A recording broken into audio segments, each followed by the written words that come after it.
Subscribe button पर click करें और हमारी सारी नोटिफिकेशन के लिए बेल आइकन दबाएं। हेलो दोस्तों, आज के इस वीडियो में मैं आपको यूपी बोर्ड क्लास 12 के साझेदारी समान अध्ययन को मैं कंप्लीट करने जा रहा हूं। आज जो मैं आपको पढ़ाऊंगा इस चैप्टर का आखिरी टॉपिक जो होगा एक एग्जाम्पल के साथ मैं समझाऊंगा, जिसमें मैं आपको जो एग्जाम्पल जो है उसको सॉल्व करना बताऊंगा किस विधि से। जैसे इससे पहले वाले वीडियो में मैंने आपको क्या बताया था, इससे पहले वाले वीडियो में मैंने आपको बताया था कि जो क्वेश्चन सॉल्व किया था मैंने वो था स्थायी पूंजी खाता विधि से। तो आज का एग्जाम्पल जो होगा वो किस विधि से होगा, स्थायी हमने पढ़ लिया तो आज का एग्जाम्पल होगा अस्थायी पूंजी खाता विधि से। ठीक है, तो आज जो है इस विधि को बताने के बाद, उस एग्जाम्पल को बताने के बाद मैं कंप्लीट कर दूंगा। लेकिन इसी के साथ साथ केवल और केवल आपको उस एग्जाम्पल को नहीं देखना है, बल्कि मैं आपको कुछ होमवर्क भी दूंगा जो इस वीडियो के लास्ट में एडिट करके मैं डालूंगा। उसमें आप लोग देख लीजिए, वो कुछ होमवर्क होगा, उसको आप लोग सॉल्व करेंगे। और अगर वो प्रॉब्लम नहीं समझ में आता है, उसमें अगर आपको कोई दिक्कत होता है तो वो चीज़ को आप लोग हमसे क्या कर सकते हैं, व्हाट्सएप से कनेक्ट करके हमसे उस क्वेश्चन को पूछ सकते हैं कि उसको कैसे सॉल्व किया जाएगा। ठीक है, तो क्योंकि यूपी बोर्ड में देखिए पूंजी खाता बनाने की विधियां, मतलब पूंजी खाता बनाना पहले चैप्टर में और लाभ हानि नियोजन खाता बनाना, ठीक है, इसके अलावा पहले चैप्टर में कुछ नहीं है तो वैसे फंडामेंटल में बहुत चीज़, जो पार्टनरशिप का फंडामेंटल उसमें है तो बहुत कुछ, लेकिन यूपी बोर्ड के सिलेबस के अकॉर्डिंगली पहले चैप्टर में कुछ भी बोर्ड के लिए इंपॉर्टेंट नहीं है और इतना ही आता है। अगर एग्जाम में पूछा जाता है या होम टेस्ट होता है, कुछ भी होता है तो इतना ही पूछा जाता है, उससे ज़्यादा नहीं होता है। बात समझना है, तो कि इसलिए हम केवल और केवल उतना बताकर कंप्लीट करेंगे। ठीक है, इसके बाद का अगर आपको कोई भी दिक्कत होता है, कोई भी क्वेश्चन और पूछना वगैरह है तो वो उसके लिए आप हमसे कांटेक्ट कर सकते हैं, जो आपका व्हाट्सअप नंबर डिस्क्रिप्शन में मिलता रहेगा, उसको आप देखकर आप हमसे कांटेक्ट कर सकते हैं। ठीक है, तो चलिए आज का वीडियो हम शुरू करते हैं। आज के वीडियो का जो एग्जांपल है वो अभी आपके स्क्रीन पे लगेगा, साथ साथ पढ़ते हैं और उस एग्जांपल को क्या करते हैं, उस एग्जांपल को एनालाइज करते हैं कि उसमें कौन कौन से पॉइंट्स हैं, किस किस चीज़ को उस एग्जांपल को एनालाइज करके उसके पॉइंट्स को हम समझेंगे कि वो कहना क्या चाहता है। जब तक क्वेश्चन की भाषा नहीं समझ में आएगा कि वो बोलना क्या चाहता है, उसको आप पहचान नहीं पाएंगे, उसके लैंग्वेज को समझ नहीं पाएंगे, तब तक उस क्वेश्चन को करना हार्ड पड़ जाता है। इसलिए पहले वो समझते हैं, उसको एनालाइज करके देखते हैं कि वो होता क्या है, वो बोल क्या रहा है और हमें करना क्या है। तो देखिए, जैसा कि एग्जाम्पल लगा उसमें हम देखते हैं कि ए बी सी साझेदार हैं जो लाभालाभ 3:2:1 के अनुपात में बांटते हैं। हमारे क्वेश्चन में बताया कि ए बी सी जो पार्टनर है उनका प्रॉफिट शेयरिंग रेशियो 3:2:1 है। ठीक है, इसके बाद बता क्या रहा है, इसके बाद बता रहा है उनकी पूंजी क्रमशः 10,000, 10,000, 5,000 रुपए। बता क्या रहा है कि ए की पूंजी 10,000, बी की पूंजी भी 10,000 और सी की पूंजी 5,000 है। ये बात क्लियर हो गया। इसके बाद क्या बोला है आगे क्वेश्चन में, प्रत्येक साझेदार की पूंजी पर 5% ब्याज पाने का अधिकारी है। प्रत्येक साझेदार पूंजी पर 5% ब्याज पाने का अधिकारी है, यानी इंटरेस्ट ऑन कैपिटल का रेट जो है वो कितना है, 5% का। इंटरेस्ट ऑन कैपिटल जो है 5% है, प्रति वर्ष नहीं बोला है। ठीक है, ना वार्षिक बोला है, कुछ भी जो रेट है वो वार्षिक वगैरह नहीं बोला है। वार्षिक बोला जाता है जब रेट के साथ तो आप मंथ का कैलकुलेशन करते हैं, और यहाँ पर कुछ नहीं बोला, 5% बोला तो सीधे 5% लगा देंगे। और यहाँ पर क्या होता है, इंटरेस्ट ऑन कैपिटल जो होता है वैसे भी साल भर का ही लेखा किया जाता है, तो इसलिए उसमें महीने का कैलकुलेशन नहीं आता जब तक पूंजी बदलता नहीं है। ये सब चीज़ें आपके सिलेबस में मिलता नहीं है इस तरह के क्वेश्चन, इसलिए आप लोगों को उस चीज़ पर उतना ध्यान नहीं देना है। लेकिन लॉजिक समझिए, कभी भी, ठीक है, यहाँ के लिए नहीं बता रहा मैंने, कहीं के लिए बता रहा, अगर कभी भी प्रतिशत के साथ अगर पर एनम यानी वार्षिक दर अगर लिखा रहता है, तो ऐसे कंडीशन में अगर मासिक का, महीने भर का या कुछ महीनों का अगर कैलकुलेशन करना होता है, कुछ महीनों का कैलकुलेशन करना होता है तो हम मंथ का कैलकुलेशन करते हैं। जैसे 3 महीने का तो 3/12, इतना बटा उतना, हम इतना बटा 12 उतना बटा 12, जितने महीने का करना है वो हम करते हैं इस दर के साथ। और केवल अगर दर दिया जाता है जिसमें वार्षिक वाला बात नहीं लिखा रहता है, तो ऐसे कंडीशन में हम क्या करते हैं, ऐसे कंडीशन में सीधा उस अमाउंट को उतना निकाल देते हैं, वही हो जाएगा। वो चाहे महीने का कैलकुलेशन या कभी कभी कैलकुलेशन हो, केवल सीधे हम क्या करेंगे, इतना कर देंगे। बात समझ में आया। तो यहाँ पर हो गया इंटरेस्ट ऑन कैपिटल 5%। इसके बाद क्या बता रहा है कि बी और सी क्रमशः 150 और 100 रुपया मासिक वेतन लेने का अधिकारी है। बी जो है 150, बी और सी की बात हो रहा है, बी जो है वो 150 ले रहा है। ठीक है, बी जो है वो 150 रुपया मासिक, और सी जो है वो 100 रुपया मासिक। ये दोनों क्या है, ये दोनों मासिक वेतन पाने का अधिकारी हैं, याद रखिएगा, पर मंथ। यानी ये जो है 150 रुपये एक महीने पे, ये जो है 100 रुपये एक महीने पे। और जो हम लोग कैलकुलेशन करते हैं, जो हम लोग बनाना है क्या, प्रॉफिट एंड लॉस तुम्हारा एप्रोप्रिएशन अकाउंट यानी लाभ हानि नियोजन खाता, और उसके साथ साथ जो हम लोग बना रहे हैं पार्टनर्स कैपिटल अकाउंट, ये जो होता है ये साल भर का हिसाब किताब होता है। ठीक है, साल भर का हिसाब किताब होता है, तो इसलिए ये जो है मंथ के हिसाब से नहीं जाएगा, इतना मत लिख दीजिएगा, नहीं तो गलत हो जाएगा। इसको आप 12 महीने में कन्वर्ट करने के बाद लिखेंगे। ठीक है, इसके बाद के आज के क्वेश्चन में क्या बताता है कि 2015-16 में ए ने 1,000 रुपये, बी ने 1,000 रुपये, सी ने 1,000 रुपये लाभ और वेतन मिलने का आशा में आहरण किया। बता रहा है कि ए जो है 1,000, बी जो है 1,000 और सी जो है वो 1,200। सी ज़्यादा निकाल रहा है, ठीक है। ए 1000, बी 1000, सी 1200, ये क्या है, ये इन्होंने आहरण किया है, ये हमारा ड्राइंग है, ठीक है। और ये जो था ये कैपिटल था, बात समझ में आया, ये कैपिटल्स था और ये हमारा ड्राइंग्स है। देखिए समझने वाली बात यहाँ पर ये है कि इसमें क्वेश्चन में बताया कि लाभ और वेतन मिलने का आशा में आहरण क्या, तो लाभ और वेतन से हमें कोई लेना देना नहीं है, मतलब केवल हमारा ये है कि ये क्या, ये जो अमाउंट है किस चीज़ का अमाउंट है, ड्राइंग्स का अमाउंट है, बस इसी को ध्यान में रखना है। उस लैंग्वेज को आप मत देखिए, वो कंफ्यूज करने के लिए बातें बताया गया कि लाभ और वेतन मिलने का आशा में आहरण क्या, आहरण किया, बस आहरण किया, वही हमें मतलब है, ठीक है। इसके बाद क्या बता रहा है, इसके बाद बता रहा है वर्ष का लाभ साझेदारों का वेतन लगाने के बाद किंतु पूंजियों पर ब्याज लगाने के पूर्व, बाद पूर्व वाला फिर से कॉन्सेप्ट आया जो इससे पहले वाला मैंने वीडियो में आपको समझाया था। जिस चीज के लिए भी बाद बोलता है उस चीज का क्या करते हैं, उस चीज का लेखा नहीं करते हैं, जिस चीज के लिए पूर्व बोलता है उस चीज का लेखा करते हैं। किस खाते में, लाभ हानि नियोजन खाते में, profit and loss appropriation account में। समझ में आया, याद रखिएगा। जो बाद है, बाद का लेखा इसलिए नहीं करते क्योंकि वो पहले से समायोजित हो चुका है, पूर्व का लेखा इसलिए करते हैं क्योंकि वो समायोजित नहीं हुआ है। तो यहाँ पर यही बताया है कि वर्ष का लाभ जो है वो 8000 रुपये है, 8000 जो है वो है प्रॉफिट, ठीक है। प्रॉफिट जो है वो 8000 रुपये है, लेकिन वो कैसा है, तो उसमें कुछ चीज़ों का समायोजन हो चुका है, कुछ चीज़ों का नहीं हुआ है। तो किस चीज़ का समायोजन हो चुका है, तो वर्ष का लाभ वेतन लगाने के बाद, ये जो वेतन था इसके लगाने के बाद का है, ठीक है, ये जो है इसके बाद का है जो लाभ। और जो आगे क्या बताया है, किंतु उनकी पूंजियों पर ब्याज लगाने के पूर्व, और इसके पूर्व का है, ठीक है। तो बाद वाला जो है, बाद का लेखा हम लोग लाभ हानि नियोजन खाता में नहीं करेंगे, और पूर्व वाले का लेखा हम लोग लाभ हानि नियोजन खाता में करेंगे, क्योंकि इससे पूर्व का है मतलब ये इसमें एडजस्ट नहीं हुआ है, लेकिन ये इसके बाद का यानी ये इसमें एडजस्ट हुआ है, तो केवल इसी को हम लोग लाभ हानि नियोजन खाता में लिखेंगे। हालांकि उसमें साझेदारों का वेतन भी जाता है, लेकिन उसको इसलिए नहीं लिखना है क्योंकि वो बाद का बारे में बताया, यानी इस लाभ के कैलकुलेशन में इस चीज़ का लेखा पहले ही हो चुका है, दोबारा करेंगे तो रिपीटेड हो जाएगा, तो वो गलत आ जाएगा, इसलिए हम लोग ऐसा नहीं करेंगे। इस क्वेश्चन में ऐसा बताया गया है, हमने बताया था ना, क्वेश्चन आपको मजेदार मिलेगा, जिसको करने में मजा आएगा, कुछ नया चीज़ सीखने को मिलेगा। फिर आगे क्या है, आगे बता रहा है यह लाभ 5000 मूल्य के फर्नीचर पर 7.5% ह्रास तथा 150 रुपये अप्राप्य ऋण के समायोजन करने के पूर्व है। ये जो लाभ का कैलकुलेशन, इसमें कुछ और चीज़ों का भी एडजस्टमेंट नहीं हुआ है। जैसे क्या बताया है कि एक हमारे पास फर्नीचर था 5000 प्राइस का, ठीक है, 5000 का हमारे पास क्या था, फर्नीचर था, समझ लीजिएगा। इतने से हमारे पास जो है 5000 रुपये का क्या था, फर्नीचर था, और इस फर्नीचर पे जो है डेप्रिसिएशन चार्ज करना था, डेप्रिसिएशन चार्ज करना था कितना परसेंट, 7.5%, ठीक है, 7.5% का डेप्रिसिएशन लगाना था। और एक चीज बताया है कि हमारे पास अशुद्ध ऋण भी था, उसका भी इसमें लेखा नहीं किया। अशुद्ध ऋण कितना है, अशुद्ध ऋण हमारा या प्राप्त ऋण वो 150 रुपये, यानी इस 8000 के कैलकुलेशन में ये दोनों भी हमारा एडजस्टमेंट नहीं है। देखिए एडजस्ट नहीं है। जैसे डेप्रिसिएशन जो है 7.5%, डेप्रिसिएशन से क्या होता है, लाभ कम होता है ना, डेप्रिसिएशन लगता है, आप लोग पढ़े होंगे क्लास 11th में, डेप्रिसिएशन पीएल के डेबिट में जाता है तो लाभ को कम कर देता है। इसको लेकिन निकालते समय, इस प्रॉफिट को निकालते समय ये कैलकुलेट नहीं किया गया, इसको हम लोग एडजस्ट नहीं किए, इसका हम लोग लेखा नहीं किए थे, भूल गए या किसी भी रीजन से, तो छूट गया ना, छूट गया तो हमारा लाभ ज्यादा शो कर रहा है, तो इसको लगाएंगे तभी जाके तो ओरिजिनल लाभ पता चलेगा। और पूर्व बात बोला है, पूर्व बोला इन दोनों के लिए, तो इन दोनों का भी तो लेखा हमें करना होगा कहीं ना कहीं, इनका भी तो हमें क्या करना होगा, इनको भी तो हमें इस लाभ में लिखना पड़ेगा, इस लाभ को सही लाभ निकालने के लिए इनका भी तो काम करना पड़ेगा।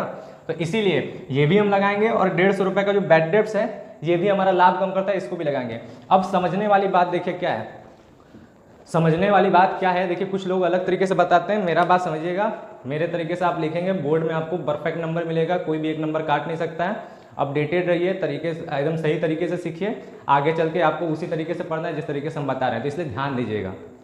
कुछ टीचर्स अलग अलग मेथड से बताएंगे, उनका भी मेथड अपने लेवल पे सही है, लेकिन आप थोड़ा ध्यान दीजिएगा यहाँ पर मैं क्या समझाने जा रहा हूँ, रीज़न के साथ, फर्जी चीज़ नहीं है, ठीक है, रीज़न के साथ। देखिए क्या है इसमें ये चीज़ है कि जो फर्नीचर पे जो ह्रास लग रहा है और बैड डेब्ट जो लग रहा है, हमने आपको बताया था कि इस चैप्टर में आपको क्या लाभ हानि नियोजन खाता पढ़ना है, पार्टनर्स कैपिटल पढ़ना है, इनके अलावा कुछ नहीं पढ़ना है। और लाभ हानि नियोजन खाता का भी मैंने प्रारूप बता चुका है और पार्टनर्स कैपिटल का भी बता चुका है। लाभ हानि नियोजन खाता में वही चीज़ों का लेखा होता है जो साझेदारों से संबंधित होते हैं, ये बात हमने बताया था आपको। लाभ हानि नियोजन में क्या होता है, लाभ हानि नियोजन खाता में उन्हीं चीज़ों का लेखा होता है जो साझेदारों से संबंधित होता है, और जो डेप्रिसिएशन है और बैड डेब्ट्स है ये तो साझेदार से संबंधित है नहीं, ये साझेदार से संबंधित, तो ये लाभ हानि नियोजन खाते में जाएंगे, नहीं जाएंगे। अब ध्यान दीजिए कि ये जाते कहाँ हैं, तो आपको अगर याद है तो अच्छी बात है, नहीं याद है तो ध्यान दीजिए, मेरे साथ सोचिए, दिमाग लगाइए। डेप्रिसिएशन क्या ट्रेडिंग अकाउंट की मद है, ट्रेडिंग अकाउंट में जाता है, नहीं जाता है। तब पीएल एप्रोप्रिएशन में जाता है, नहीं जाता है, अभी जैसा मैंने बनाया उसमें साझेदारों से संबंधित जाता है, तो इसमें भी नहीं जाता है। तो कहाँ जाता है? तो इन दोनों के बीच में क्या बनता है? लाभ हानि खाता, प्रॉफिट एंड लॉस अकाउंट, उसकी मद है। तो इसका लेखा हम कहाँ करेंगे? उसमें करेंगे। ठीक है, यानी इस क्वेश्चन को सॉल्व करने का तरीका क्या है? एक तरीका ये है कि हम लोग जो इस प्रॉफिट में इन दोनों को माइनस करके डायरेक्ट जो ओरिजिनल प्रॉफिट है वो पीएल एप्रोप्रिएशन के क्रेडिट में लिख दें और उसका वर्किंग नोट दिखा दें। दूसरा तरीका ये है कि इन दोनों के लिए एक क्या बनाएंगे? एक प्रॉफिट एंड लॉस अकाउंट पहले बना लेंगे और उसका आया हुआ प्रॉफिट फिर हम लोग पीएल एप्रोप्रिएशन में डाल के सारी चीज़ों को लिखेंगे। ये दोनों तरीका है। तो हम पहले दूसरे वाले तरीके से सॉल्व करेंगे। और ये बैड डेट्स और डेप्रिसिएशन दोनों के दोनों पीएल अकाउंट का मद है, इसलिए पहले पीएल अकाउंट बनेगा, फिर जाके पीएल एप्रोप्रिएशन बनेगा, फिर जाके हमारा पार्टनर्स कैपिटल बनेगा। क्लियर हुआ बात? समझ में आ रहा है? ठीक है, तो अब चलिए हम लोग क्वेश्चन को सॉल्व करते हैं। ये क्वेश्चन का पूरा एनालाइज हो चुका है, क्या क्या प्रॉब्लम है, कैसे कैसे उसको सॉल्व करना समझ में आया। तो चलिए अब क्वेश्चन को सॉल्व करते हैं। चलिए तो क्वेश्चन सॉल्व करना शुरू करते हैं। मैंने लास्ट का लाइन पढ़ना भूल गया था। तो इसमें क्या था कि लिखा है साझेदारों के पूंजी खाते बनाइए जब पूंजी स्थायी है, जब पूंजी अस्थायी है। तो स्थायी विधि से क्वेश्चन सॉल्व करना मैंने इससे पहले वाले वीडियो में बताया था। आज के वीडियो में मैं आपको क्या बताऊंगा? अस्थायी विधि से कैसे सॉल्व करेंगे। और बाकी जो स्थायी विधि से वो आप लोग होमवर्क समझ लीजिएगा और उसको आप लोग अपने से कर लीजिएगा। अगर दिक्कत होता है तो मैं हूँ, मुझसे आप लोग व्हाट्सएप में कॉन्टैक्ट करके आप कभी भी पूछ सकते हैं। ठीक है, तो देखिए क्वेश्चन को सॉल्व करते समय हमने बताया कि इसमें पहले पीएल अकाउंट बनेगा। रीजन क्या है? क्योंकि इसमें दो मदें ऐसी हैं जैसे हरास और अशुद्ध ऋण या अप्राप्य ऋण। ये ऐसी मदें हैं जिनका लेखा आपको कहाँ करना पड़ेगा? पीएल में, क्योंकि वो वहां की मदें हैं। नहीं तो आप इसको बनाने की जगह आप डायरेक्ट कैलकुलेशन करके भी प्रॉफिट निकाल सकते हैं जो यहाँ पे ट्रांसफर होगा, वो भी कर सकते हैं, वो वर्किंग नोट में शो करना पड़ेगा। लेकिन इस तरह करेंगे तो एग्जामिनर पे अच्छा इफेक्ट पड़ेगा, वो अच्छा खासा मार्क्स आपको देगा, मतलब बढ़िया से मार्क्स देगा, काटेगा नहीं। ठीक है, तो करते हैं सबसे पहले शुरू। जो प्रॉफिट है वो हम यहाँ पे लिखेंगे बाई बैलेंस बीडी। दोनों का लेखा क्यों हो रहा है? क्योंकि दोनों के लिए पूर्व बोला था। ठीक है, प्रॉफिट कितना है हमारा? 8,000। इसमें हमें लगाना क्या है? तो इसमें हमें लगाना है कि हरास लगा था, कितने का प्राइस का मशीन वो फर्नीचर था? 5,000 के प्राइस का फर्नीचर था। कितना परसेंट डेप्रिसिएशन? 7.5%। ठीक है, 7.5%। जब इसको हमने कट करके लगाया तो हमारा कितना आ जाएगा? 5,000 का है और 7.5%। ठीक है, 5,000 का है और 7.5% जब हमने लगाया तो कितना आ जाएगा? तो हम लोग देख लेंगे, 2 0 से 2 0 कट गया तो हम लोग देखेंगे तो आ गया डेप्रिसिएशन ऑन फर्नीचर। मैं पहले से कैलकुलेट करके रखा हूँ, आप लोग देखेंगे तो आएगा कितना? 375। कैलकुलेशन में समय ज़्यादा जाएगा इसलिए मैं पहले से कैलकुलेट करके रखा हूँ। ठीक है, उसके बाद हमारा क्या है? उसके बाद हमारा इसमें लगाना था बैड डेब्ट्स, तो हमने लगाया 2 बैड डेब्ट्स। कितने रुपए का बैड डेब्ट्स क्वेश्चन में है? तो 150 रुपए का, ये हो गया। अब हम लोग क्या करेंगे? प्लस माइनस करेंगे। तो 8,000 में से इन दोनों को प्लस करके, ठीक है, इन दोनों को प्लस करके 525 आएगा। उसको जब माइनस करेंगे तो हमारा प्रॉफिट आएगा। क्या प्रॉफिट आएगा? तो पीएल में जो प्रॉफिट आता है उसको हम लोग नेट प्रॉफिट करते हैं। ठीक है, नेट प्रॉफिट कितना प्रॉफिट आया? तो हमारा प्रॉफिट आएगा जब उसको हम माइनस करेंगे तो 7,475 का प्रॉफिट आएगा। फिर हम लोग टोटल कर लेंगे, दोनों तरफ 8,000 से हम लोग टोटल कर लेंगे। कुछ नहीं करना है इसमें, बहुत सिंपल है। जो चीज़ एडजस्ट नहीं है बस उसको एडजस्ट कर देना है। हमारा बैलेंस बीडी हमने प्रॉफिट को लिखा और पीएल में जाने वाले यही दो आइटम है इसमें, डेप्रिसिएशन और हमारा bad debts. Depreciation 375, bad debts हमारा 150। ये कहाँ से आया? कैलकुलेशन करेंगे, 5,000 का 7.5% निकालेंगे, आ जाएगा। बहुत सिंपल है, निकाल लिया, हमारा ये आ गया। फिर प्लस माइनस कर लिया तो हमारा आ गया प्रॉफिट, नेट प्रॉफिट। अब इसी प्रॉफिट को हम लोग पीएल एप्रोप्रिएशन में लिखेंगे by profit and loss account. ये प्रॉफिट कहाँ से ट्रांसफर हो रहा है? तो प्रॉफिट एंड लॉस अकाउंट से ट्रांसफर हो रहा है। कितने रुपए का प्रॉफिट है? तो 7,475 का। ये प्रॉफिट लिखेंगे, ना कि 8,000, क्योंकि इसमें कुछ चीज़ें क्या हुआ है? कुछ चीज़ें इसमें हमारा एडजस्ट होने के बाद प्रॉफिट ये हमारा आया, जिसको हमें पार्टनर्स में डिस्ट्रीब्यूट करना है। अब बात यह है कि इसमें क्या था? वेतन भी था, लेकिन वेतन के लिए क्या बोला था? साझेदारों का जो वेतन था उसके लिए बाद वर्ड का यूज किया था, यानी उसका लेखा हम लोग नहीं करेंगे। केवल किसको लिखेंगे? केवल पूंजी पर ब्याज। पूंजी पर ब्याज लिखेंगे तो हमारा पूंजी पर ब्याज कितना आएगा? To interest on capitals. कौन कौन से साझेदार है? ए है, बी है और सी है। कितने कितने हैं? तो उनकी पूंजी 10 और कितना था? उनकी पूंजी था 10,000 और 5,000। तो निकालेंगे, 5% है तो 500 और 250 आएगा। 10,000 का 5%, 10,000 का 5% और 5,000 का 5%, इतना आएगा तो 1250। अब फिर हम क्या करेंगे? और कोई आइटम इसमें जाने वाला है नहीं, सिंपल सी बात है। तो यहाँ से हम क्या करेंगे? इसको माइनस कर लेंगे। तो हमारा टोटल जो डिस्ट्रीब्यूट करने वाली प्रॉफिट है, ठीक है, जो डिस्ट्रीब्यूट करने वाली प्रॉफिट है वो पता चलेगा। तो वो कितनी प्रॉफिट हो रही है उसको जब हम माइनस करेंगे तो 6,225 का प्रॉफिट आ रहा है। कितना आ रहा है? 6,225। इसमें से आप माइनस करेंगे, बहुत सिंपल है, माइनस करेंगे इतना आ जाएगा। अब ये हमारा ऐसी प्रॉफिट है जिसे विभाजित करना है। ठीक है, अब इसको किस रेशियो में बांटना है? तो हमने क्वेश्चन के स्टार्टिंग में बताया था रेशियो था 3:1, यानी 3/6, 2/6 और 1/6। तो यही हमारा प्रॉफिट होगा। तो इस प्रॉफिट को हम लोग ट्रांसफर करेंगे किसमें? ए बी सी में। तो to profit transfer to capital, हम शॉर्टकट लिख रहे हैं, आप लोग पूरा लिख लेंगे, ट्रांसफर टू का टी लिखे हैं, ट्रांसफर टू कैपिटल्स ABC। अगर देखिए इससे पहले वाले वीडियो में एक छोटी सी मैंने मिस्टेक किया था, आप थोड़ा ध्यान देंगे।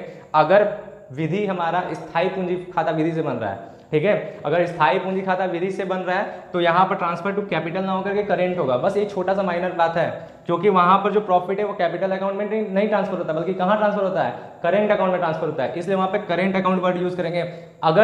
अगर हमारा जब पूंजी अस्थायी है तो ये प्रॉफिट हमारा पूंजी खाता में ट्रांसफर होता है, इसलिए यहाँ पे कैपिटल लिखेंगे। बात समझ में आया? तो इसीलिए थोड़ा सा उसमें एक मिस्टेक था, आप लोग समझ लीजिएगा उसको देखकर, ये हो जाएगा। अब इसको बांटेंगे तो हमने कैलकुलेट करके रखा है, तो बांटेंगे तो हमारा जो है ए का आएगा 3112 रुपये 50 पैसे, लेकिन हम इसको 3113 कर लेते हैं, ठीक है, या पूरा सेम टू सेम लिख दें। चलिए 3113 ही कर लेते हैं, पॉइंट का कैलकुलेशन कम हो जाएगा तो आसान रहेगा। 3113 रुपये। बी का जो आएगा, बी का आएगा वो 2075 आएगा, और सी का आएगा हमारा 1037 रुपये 50 पैसे आएगा, तो 1037 आएगा। समझ में आया? आप लोग काटेंगे तो इतना ही आएगा, सी 1/6 को जब काटेंगे इससे तो हमारा 1037.5 आएगा, यानी 1037 रुपये 50 पैसे। 2 से गुणा करेंगे तो इतना आएगा, 3 से गुणा करेंगे तो इतना आ जाएगा, ठीक है। टोटल हमारा कितना, 6225, ये हो गया हमारा पीएल एप्रोप्रिएशन कंप्लीट, 4775 टोटल हम लोग कर लिए, 7475। बात समझ में आया? ये अच्छे तरीके से आप लोग को समझ में आया होगा, ज़्यादा कुछ है नहीं। ऊपर पीएल में हमारा पीएल वाले आइटम 2 थे वो लिख लिए, और इसमें केवल और केवल इंटरेस्ट ऑन कैपिटल ही लगाना था, क्योंकि सैलरी के लिए बाद वाला वर्ड यूज बोला था, बाद वाला वर्ड का यूज किया था, ठीक है। तो हो गया कंप्लीट। अब हम लोग बनाते हैं क्या, अब हम लोग बनाते हैं पूंजी खाता। तो आप लोग इसको नोट कर लीजिए, अच्छे तरीके से वीडियो रोक के आपको नोट कर लीजिए, ठीक है। तो चलिए अब पार्टनर्स कैपिटल बनाते हैं। ये हमारा कौन सा विधि है, अस्थाई, यानी पूंजी बदल सकता है, तो इसमें इसीलिए केवल एक ही खाता बनता है। वो कौन सा बनता है, पार्टनर्स कैपिटल अकाउंट। बनाने का तरीका क्या है कि हम लोग कैपिटल अकाउंट और करेंट अकाउंट को प्लस कर देते हैं, एक साथ मर्ज कर देते हैं, तो इसका फॉर्मेट बन जाता है। फॉर्मेट आपको हमने सिखा चुका है, तो देखिए कैसे बनता है। तो सबसे पहले इसमें हम लोग क्या करते हैं, पूंजी का प्रारंभिक बैलेंस लिखते हैं, बाई बैलेंस BD, क्योंकि बिजनेस पुराना था इसलिए पूंजी का शेष दिया था। अगर बिजनेस नया रहता तो उसे हम लोग बाई बैंक या बाई कैश करके लिखते हैं। पुराना था और पुराने बैलेंस कितने थे, तो 10,000 था ए का, बी का भी 10,000 था, और सी का 5,000 था। ये उनकी पूंजी का प्रारंभिक शेष था। इसके बाद क्या था, तो इसके बाद बताया था कि बी जो है और सी जो है दोनों को सैलरी मिलता था, बी और सी को सैलरी मिलता था। याद करिएगा पॉइंट एक चीज। तो यहाँ पर बी और सी को हमारा सैलरी मिलता था, तो हम 22 सैलरी लिखें। बी को मिलता था कितना रुपए, तो बी को मिलता था हमारा 150 रुपए मासिक, पर महीने 150, तो साल भर का कितना, 12 से मल्टीप्लाई करेंगे तो कितना आएगा, 1800 रुपये। और सी को मिलता था 100 रुपये मासिक, 100 रुपये मासिक, तो उसका 12 से मल्टीप्लाई करेंगे तो कितना आएगा, 1200 रुपये, ठीक है। इसके बाद हमारा क्या है, जो पूंजी को बढ़ाता है सब क्रेडिट में लिखते जाएंगे। तो पूंजी को तो सैलरी तो बढ़ाएगा क्योंकि उनको मिल रहा है, तो उनकी कैपिटल बढ़ेगी। इसके बाद हमारा क्या है, इसके बाद इसमें हमारा जाता है इंटरेस्ट ऑन कैपिटल, वो भी बढ़ाता है, तो हम लिखेंगे बाई इंटरेस्ट ऑन कैपिटल। तीनों के हम इंटरेस्ट लिखेंगे, तो ए का हमारा कितना 500, बी का हमारा कितना 500, और सी का हमारा 250। ये हमारा हो गया।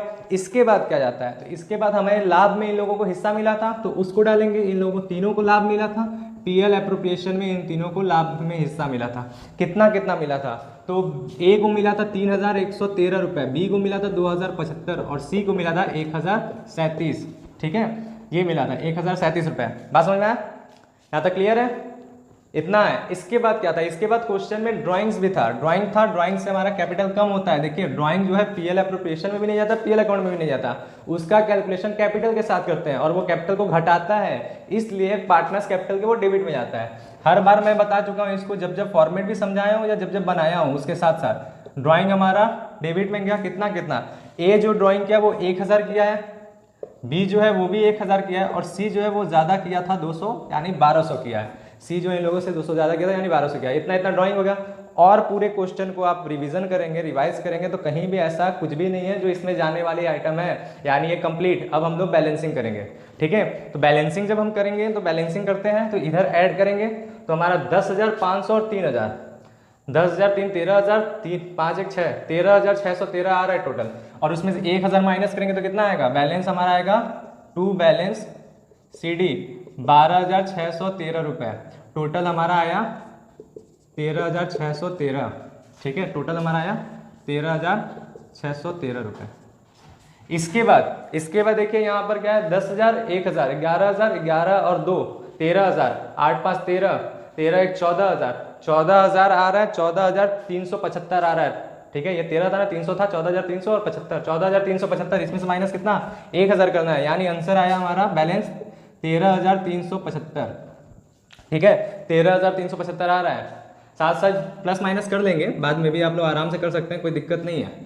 हम आराम से जल्दी जल्दी कर ले रहे हैं, आप लोग धीरे धीरे करिए, आंसर आना चाहिए। सीधा सा सिंपल क्या है, ऐड करना है, इसको माइनस करना है। एक ही आइटम है इधर, नहीं तो इधर और भी आइटम होते हैं तो उनको भी ऐड करके उसके बाद माइनस करते हैं।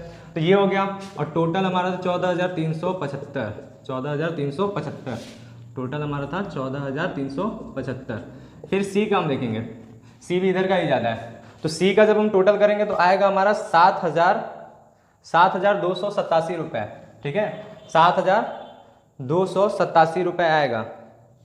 नहीं ऐड करिए, 5,000 एक 6,000, 6,000 एक 7,000, 7,000 और 2 2 4, 487, 7,487 आएगा। देखिए थोड़ा सा गड़बड़ था, ध्यान दीजिएगा।